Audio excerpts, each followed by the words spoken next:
আসসালামু আলাইকুম, আশা করি আপনারা সবাই অনেক ভালো আছেন। Exynos 1280 মতো প্রিমিয়াম প্রসেসর দিয়ে 120 রিফ্রেশ রেট সহ Samsung Galaxy M32 এর সাকসেসর হিসেবে স্যামসাং নিয়ে আসলো তাদের নতুন একটি ফোন Samsung Galaxy M33। এই মোবাইলটি বেশ কিছুদিন ধরে আমার কাছে রয়েছে। ফটোগ্রাফি কেন্দ্রিক এই ফোনটি দিয়ে আমরা ফটোগ্রাফি পাশাপাশি ভিডিওগ্রাফি এবং গেমিং করে দেখেছি। সো আজকে নিয়ে এসেছি মোবাইলটির ভালো দিক এবং খারাপ দিক সহ সম্পূর্ণ বিস্তারিত এবং সম্পূর্ণ ভিডিও জুড়ে সঙ্গে থাকবো আমি ফারাবি। আপনারা দেখছেন প্রযুক্তি। চলুন তাহলে শুরু করি।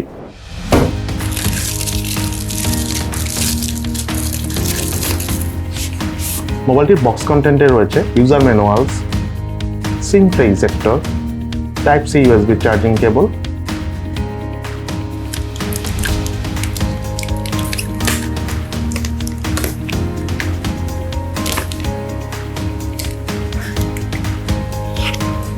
এবং স্যামসাং গ্যালাক্সি M33 5G মোবাইলটি।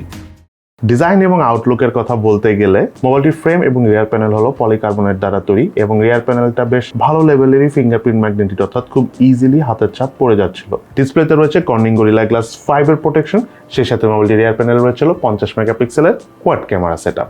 আমার হাতে থাকা এই মোবাইলটি হলো ব্রাউন কালারের। এই মোবাইলটির কিন্তু আরো দুটো কালার ভেরিয়েন্ট রয়েছে। মোবাইলটির ইন হ্যান্ড ফিলের কথা বলতে গেলে 6.6 ইঞ্চি ডিসপ্লে সহ মোবাইলটির থিকনেস হলো 9.4 মিলিমিটার এবং ওয়েট হলো 215 গ্রাম। ওভারঅল স্ট্যান্ডার্ড সাইজের থেকে একটু বড় এবং ভারী হওয়ার কারণে ইজিলি সিঙ্গেল হ্যান্ডে ইউজ করা যাচ্ছিল না, তবে ওভারঅল দুই হাত দিয়ে কমফোর্টেবল ভাবে ইউজ করা যায়। বাটন এবং পোর্টসের কথা বলতে গেলে রাইট সাইডে রয়েছে ভলিউম রকার এবং পাওয়ার বাটন এবং এই পাওয়ার বাটনটি ফিঙ্গারপ্রিন্ট স্ক্যানার হিসেবে কাজ করে। মোবাইলটির লেফট সাইডে রয়েছে সিম কার্ড ট্রে, যাতে দুটি সিম কার্ডের পাশাপাশি রয়েছে ডেডিকেটেড ভাবে মেমোরি কার্ড ইউজ করার অপশন। মোবাইলটির উপর অংশে রয়েছে নয়েজ ক্যান্সেলেশন মাইক, মোবাইলটির নিচের অংশে রয়েছে main speaker, primary mic, type C USB charging port এবং 3.5mm হেডফোন জ্যাকের পোর্ট। মোবাইলটিতে থাকা side mounted fingerprint scanner position ঠিকঠাক জায়গায় রয়েছে এবং সেই সাথে ফিঙ্গারপ্রিন্ট স্ক্যানারটি যথেষ্ট ফাস্ট এবং স্মুথ ভাবে কাজ করে এবং সেই সাথে মোবাইলে থাকা ফেস আনলক সিস্টেমটাও বেশ ফাস্ট কাজ করছিল।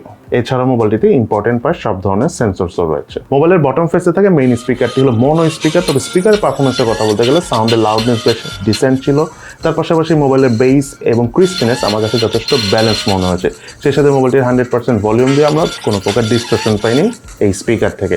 তবে ওভারঅল স্পিকার পারফরমেন্স আমার কাছে ভালো লেগেছে, তবে মোবাইলের স্পিকারটা যদি স্টেরিও স্পিকার হতো তাহলে আরো বেশি ভালো হতো। অপারেটিং সিস্টেম হিসেবে মোবাইলটিতে ছিল অ্যান্ড্রয়েড 12 ভার্সন। ইউআই হিসাবে রয়েছে One UI 4.1। স্যামসাং এর এই ফোনটাতে কিন্তু 2 বছরের মেজর আপডেট পাওয়া যাবে, অর্থাৎ অ্যান্ড্রয়েড 13 এবং অ্যান্ড্রয়েড 14 এর আপডেট পাওয়া যাবে এবং তার পাশাপাশি 4 বছরের সিকিউরিটি আপডেটও এই ফোনটাতে পাওয়া যাবে। এছাড়াও এই মোবাইলটাতে 8GB পর্যন্ত ভার্চুয়াল র্যাম রয়েছে। এই মোবাইলটিতে রয়েছে 6.6 ইঞ্চি সাইজের TFT ডিসপ্লে এবং সাথে আরো রয়েছে 120Hz refresh rate. Display resolution হলো 2408x1080 পিক্সেল, পিক্সেল ডেনসিটি হলো 400 ppi।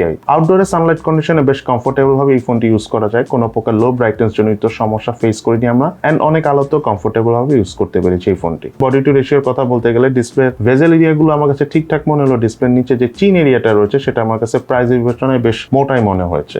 ডিসপ্লের ঠিক উপরে সেন্টারে রয়েছে water drop selfie camera. Multitasking পারফরমেন্সের কথা বলতে গেলে ওভারঅল পারফরমেন্স বেশ স্মুথ ছিল। 120Hz রিফ্রেশ রেটের পাশাপাশি র্যাম হ্যান্ডেলিং ভালো হওয়ার কারণে আমরা বেশ রাফ এন্ড টাফ ভাবে মাল্টিটাস্কিং করতে পেরেছি এবং সেই সাথে অনেকগুলো অ্যাপও ব্যাকগ্রাউন্ডে ইজিলি রান করে সলভ করে কমফোর্টেবল ভাবে ইউজ করতে পেরেছি। মোবাইলটিতে রয়েছে ওয়াইড ফাইন L1 সাপোর্ট। এই মোবাইলটিতে রয়েছে Exynos 1280 প্রসেসর। এটি একটি অক্টা-কোর প্রসেসর যার ট্রানজিস্টর সাইজ হলো 5 ন্যানোমিটার। সেই সাথে মোবাইলটিতে জিপি হিসাবে রয়েছে Mali G68। বাংলাদেশ মার্কেটে এই মোবাইলটি একটি ভেরিয়েন্ট এসেছে, সেটা হলো 8GB RAM 128GB storage variant, যার র্যামের টাইপ LPDDR4X, স্টোরেজ টাইপ হলো UFS 2.2 এবং এই মোবাইলটার অফিসিয়াল প্রাইস হলো 30,999 টাকা, অর্থাৎ 31,000 টাকা। মোবাইলের আন্তর্জাতিক স্কোর পেয়েছি আমরা 4,19,380, বেঞ্চমার্ক স্কোর পেয়েছি সিঙ্গেল করে 743, মাল্টি করে 1878। স্টোরেজ স্পিড চেক করতে যে মোবাইলের রিড স্পিড পেয়েছি 426 MB/s, রাইট স্পিড পেয়েছি 139 MB/s। মোবাইলটিতে ফ্রি ফায়ার গেমসটি খেলার সময় আমরা ফুল গ্রাফিক সেটিং এ শ্যাডো অন করে গেমটি খেলতে পেরেছি।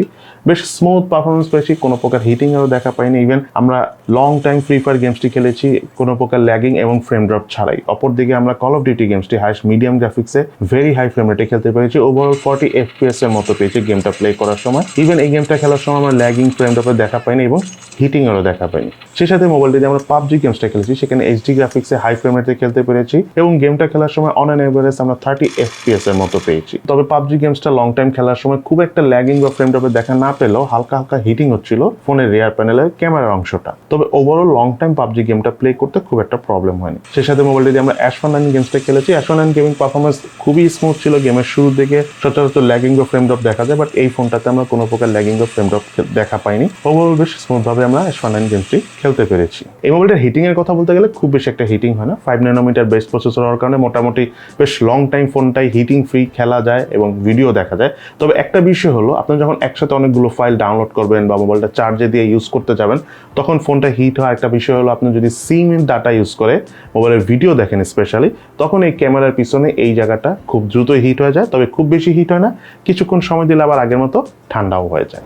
এই মোবাইলটার রিয়ার প্যানেলে রয়েছিল কোয়াড ক্যামেরা সেটআপ, যার মেইন ক্যামেরাটি হলো 1.8 অ্যাপারচারের 50 মেগাপিক্সেলের ক্যামেরা। দেন আরেকটি ক্যামেরা হলো 5 মেগাপিক্সেলের 2.2 অ্যাপারচারের আল্ট্রা ওয়াইড ক্যামেরা, এবং বাকি দুটি ক্যামেরা হলো 2 মেগাপিক্সেল করে 2.4 অ্যাপারচারের মাইক্রো সেন্সর ক্যামেরা এবং ডেপথ সেন্সর ক্যামেরা। 50 মেগাপিক্সেলের মেইন ক্যামেরাতে ছবি তোলার সময় অবজেক্ট খুব ইজিলি ফোকাস করা যাচ্ছিল। ডাইনামিক রেঞ্জ মোটামুটি ভালোভাবেই কাজ করে, তবে এজ ডিটেকশনে প্রবলেম হচ্ছিল। ছবির কালার টোনের পাশাপাশি কালার ডিটেলসও বেশ ভালোভাবে ধরে রাখতে পারছিল। সামটাইম যদিও একটু ওভার এক্সপোজড করে ফেলছিল, স্পেশালি রেড কালারটা একটু বেশি রেড করে ফেলছিল, তবে ওভারঅল আমি বলবো ঠিকঠাকই আছে।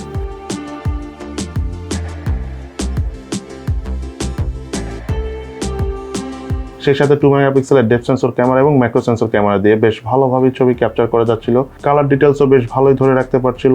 আমি মনে করি ওভারঅল 2 মেগাপিক্সেলের ক্যামেরা হিসেবে মোবাইলটির ম্যাক্রো সেন্সর ক্যামেরা এবং ডেপথ সেন্সর ক্যামেরা পারফরমেন্স আমার কাছে বেশ ভালোই লেগেছে। মোবাইলে থাকা মেইন ক্যামেরা দিয়ে হাইস্ট 4K 30 ফ্রেম পার সেকেন্ডে ভিডিও শুট করা গেল, সবচেয়ে বেস্ট পারফরমেন্স পেয়েছি আমরা 1080p 60 ফ্রেম পার সেকেন্ডে। এবং ভিডিও শুট করতে যে আমরা খুব কম পরিমাণে শেকি ফিল পেয়েছি, বেশ স্মুথলি লেগেছে আমাদের কাছে। যারা মেইনলি টুকটাক ভিডিও শুট করে থাকেন, ব্লগিং করে থাকেন, মানে ফোন আপনার বাসায় স্টেবল রেখে ভিডিও করে থাকেন, তাদের কাছে মোবাইলটার ভিডিও ক্যামেরা পারফরমেন্স ভালো লাগবে। সেই সাথে মোবাইলে রয়েছে স্লো মোশনে ভিডিও শুট করার পাশাপাশি হাইপার ল্যাপস, প্যানোরামা এবং নাইট মোডে ভিডিও শুট করার অপশন।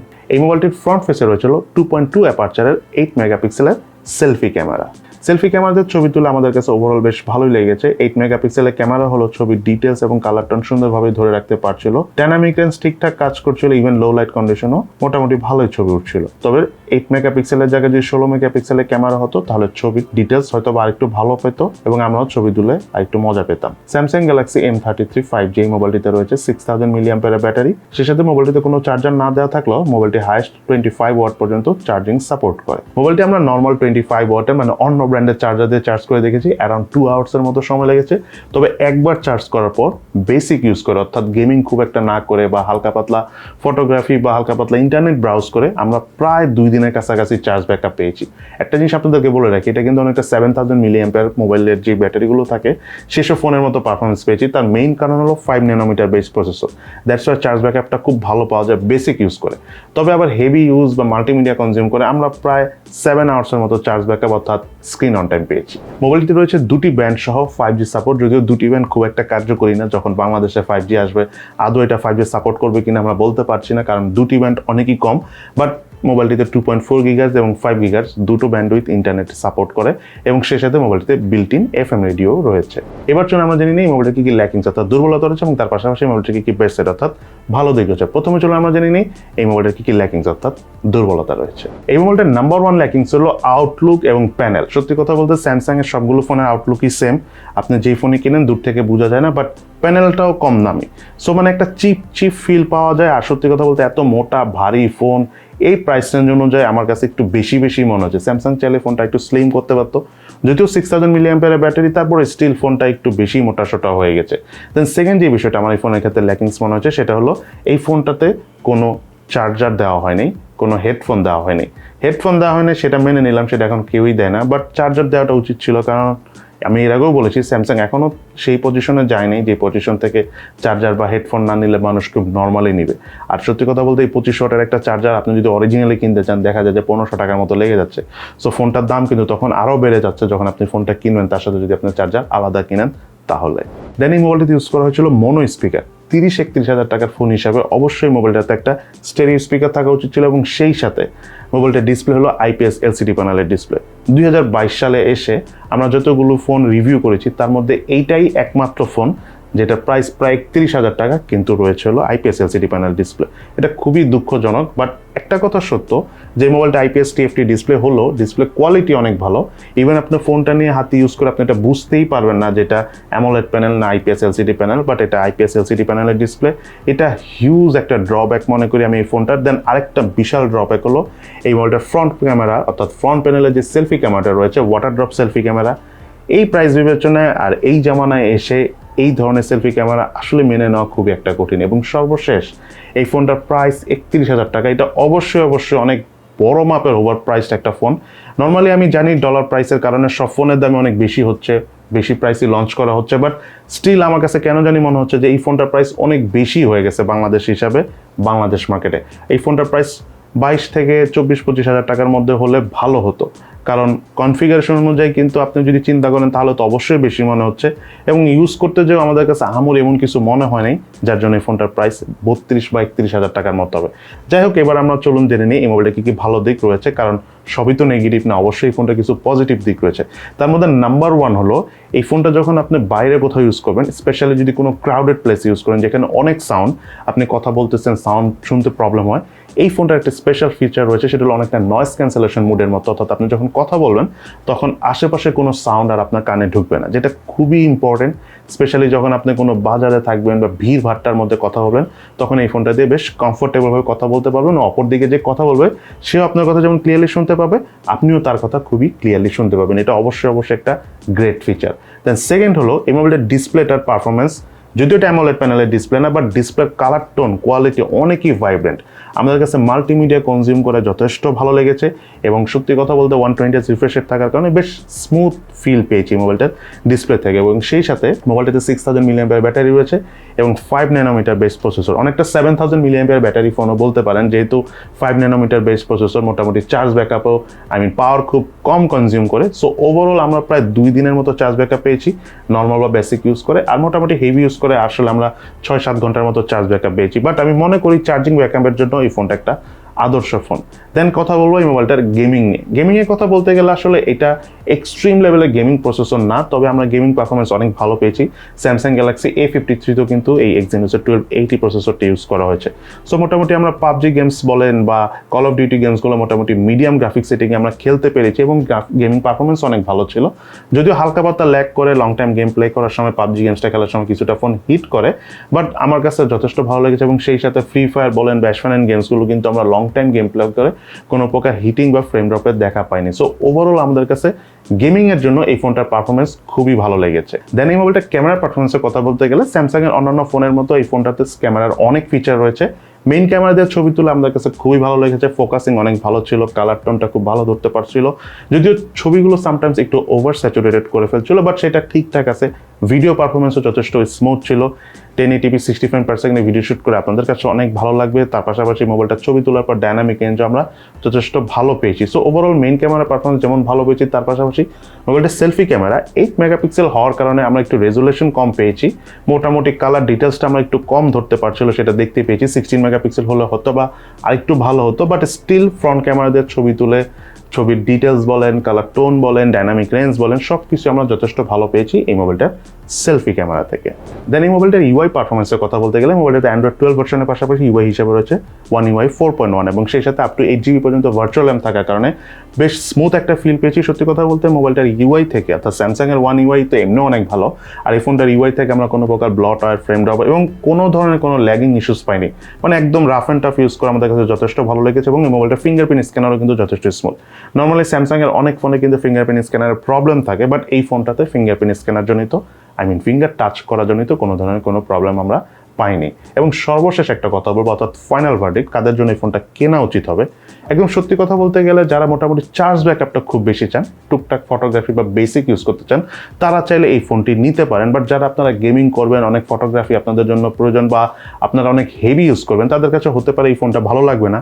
এবং সত্যি কথা বলতে গেলে right now Samsung Galaxy A52 এই ফোনটা 30 থেকে 32 হাজার টাকার মধ্যে অন অ্যান এভারেজ পাওয়া যায়। সো স্যামসাং গ্যালাক্সি A52 এই M33 থেকে 10 টাইমস বেটার ফোন। যদিও ওইটার প্রসেসর স্ন্যাপড্রাগনের 720G প্রসেসর, বাট ওইটা অনেক স্টেবল প্রসেসর। চার্জ ব্যাকআপ হতে পারে এই ফোনটা থেকে আপনি কিছুটা কম পাবেন, but Samsung Galaxy A52 camera performance, specially photography, videography, selfie camera, even gaming পারফরমেন্সও কিন্তু খুবই ভালো। সব দিক বিবেচনায় এই M33 থেকে স্যামসাং গ্যালাক্সি A52 ফোনটা এখনও ভালো। সো আপনারা চাইলে এই ফোনটা না নিয়ে স্যামসাং গ্যালাক্সি A52 সেই ফোনটাও নিতে পারেন। সো যাই হোক, এই হলো আমাদের স্যামসাং গ্যালাক্সি M33 এই মোবাইলটির সম্পূর্ণ রিভিউ। আপনাদের কাছে এই ফোনটি কেমন লেগেছে সেটা কিন্তু অবশ্যই ভিডিওর নিচে কমেন্টস করে জানাবেন। সো সবাই ভালো থাকেন, সুস্থ থাকেন, ইনশাআল্লাহ দেখা হবে ফিউচারে।